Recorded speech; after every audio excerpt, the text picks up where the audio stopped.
કુંભ મેળાનો એક અભિન્ન અંગ એટલે નાગા સાધુઓ.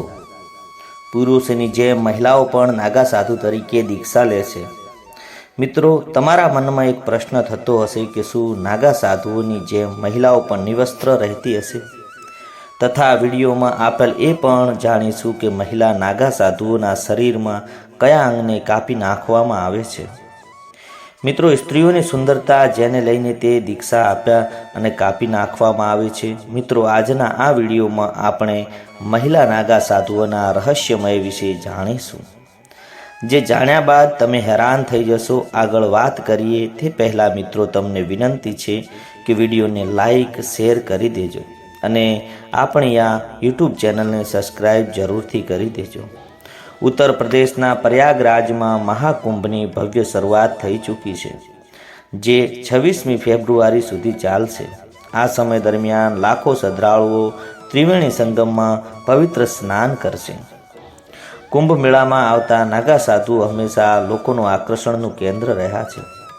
નાગા સાધુઓ પહેરવેશ અને ખોરાક સામાન્ય લોકોથી તદ્દન અલગ હોય છે. મહિલા નાગા સાધુઓનું જીવન પણ પુરુષ નાગા સાધુઓ જેટલું જ કઠોર હોય છે.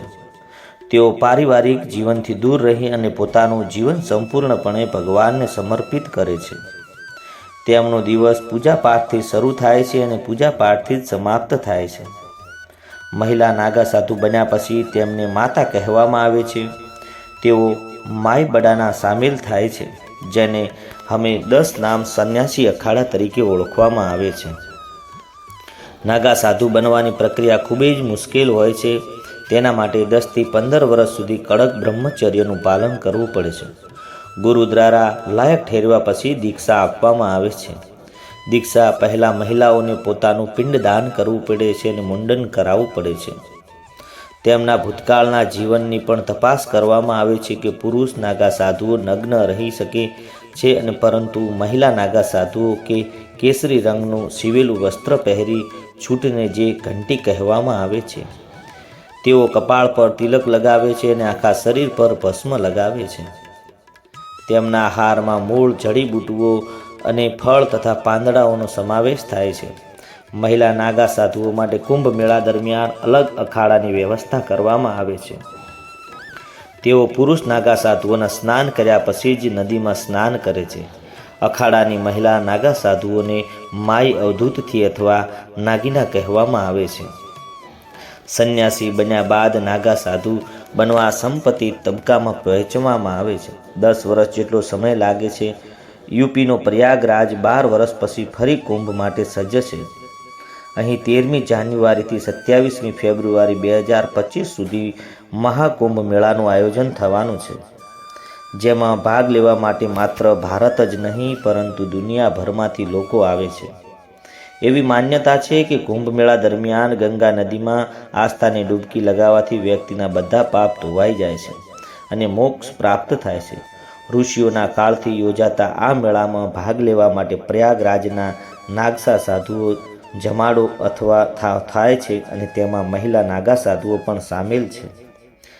તેઓ પણ શાહી સ્નાનમાં ભાગ લે છે. મિત્રો, આવો જાણીએ કે કેવી રીતે મહિલા નાગા સાધુ બને છે અને શું એ એમના માટે નિયમ અને ધર્મ. ગુરુ આદિત્ય શંકરાચાર્ય સનાતન ધર્મની સ્થાપના માટે ઘણા પગલાં લીધા હતા.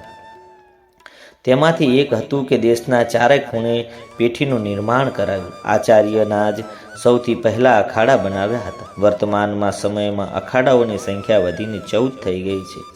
નાગા સાધુ કોઈને કોઈ અખાડા સાથે જોડાયેલા હોય છે.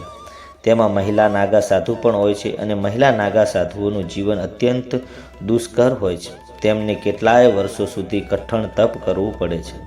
કોઈ પણ મહિલાને નાગા સાધુ બનવા માટે સૌપ્રથમ 10 વર્ષ સુધી બ્રહ્મચર્યનું પાલન કરવું પડે છે.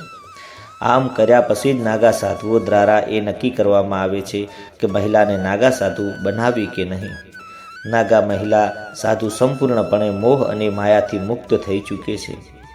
નહીં તે તપ કરવા અખાડામાં સાધુ મહિલાઓ પર પરિવારની સંપૂર્ણ તપાસ કરે છે કે મહિલા નાગા સાધુને અખાડામાં બધા સાધુઓ અને સંતો માતા કહે છે અને બહુ સન્માન આપે છે. નાગા સાધુ બનવા માટે મહિલાઓ માથે મુંડન કરાવવું પડે છે. એટલું જ નહીં મિત્રો, જીવતા જીવ પોતાનું પિંડદાન પણ કરવું પડે છે. ત્યાર પછી જ મહિલા નાગા સાધુ પોતાને મૃત માની લે છે અને સ્વીકારે છે કે હવે એક આધ્યાત્મકની સફર પર નીકળી પડે છે અને હવે તેનું સમગ્ર જીવન ઈશ્વરની સમર્પિત છે. મહિલા નાગા સાધુ જંગલોમાં, ગુફાઓ, પહાડોમાં રહે છે અને ભગવાન શિવની ભક્તિ કરે છે. તેઓ કુંભ મેળા જેવા ખાસ અવસરે જ દુનિયાની સામે આવે છે. પુરુષ નાગા સાધુઓની જેમ મહિલા નાગા સાધુ નગ્ન રહી શકતી નથી, પણ ભગવા વસ્ત્રો ધારણ કરે છે. આ વસ્ત્રો ક્યાંથી પણ સીવેલા નથી હોતા.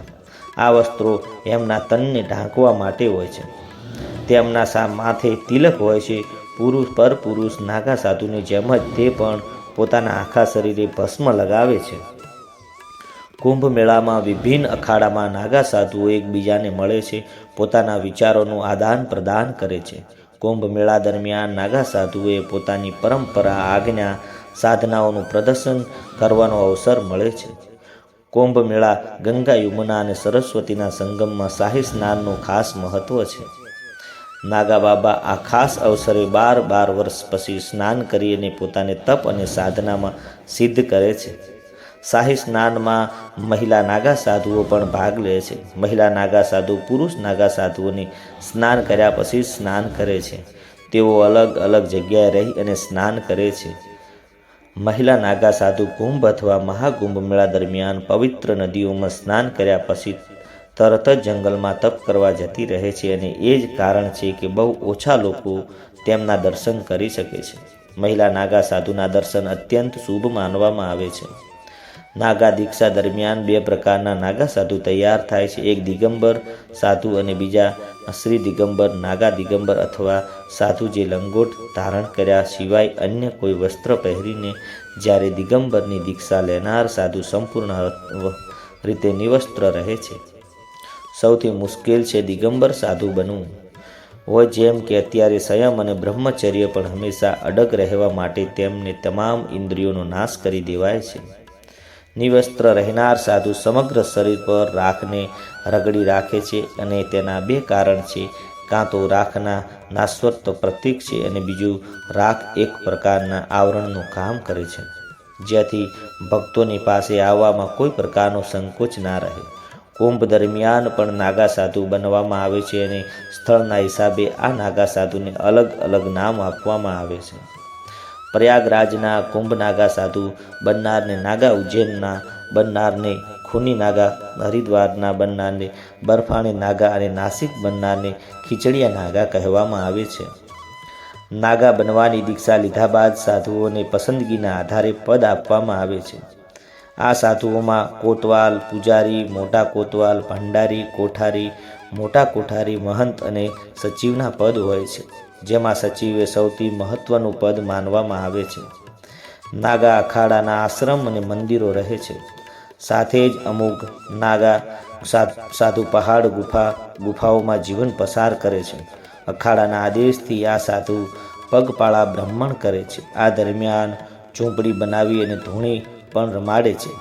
નાગા સાધુને રાખને લપેટ છે અને ઘણી વખત શમશાનની રાખ હોય છે, તો તે ઘણી વખત તે ધૂણીની સામે બેસી રહે છે, તેની જ રાખને રગડે છે અને જ્યારે પરંપરાની સંપૂર્ણ રીતે જાણકારી ન હોય તો અસમજના કારણે જાત ભાતના ધારણાઓ બની રહે છે, જેમાં મુખ્ય છે કે નાગા સાધુઓનું નિવસ્ત્ર હોવું અને આ કડીમાં એવું સંન્યાસી છે આ નાગા પંથથી જોડાયેલા હોય છે, પણ નાગા સાધુઓની જેમ નાગા પંથનું પાલન કરે છે.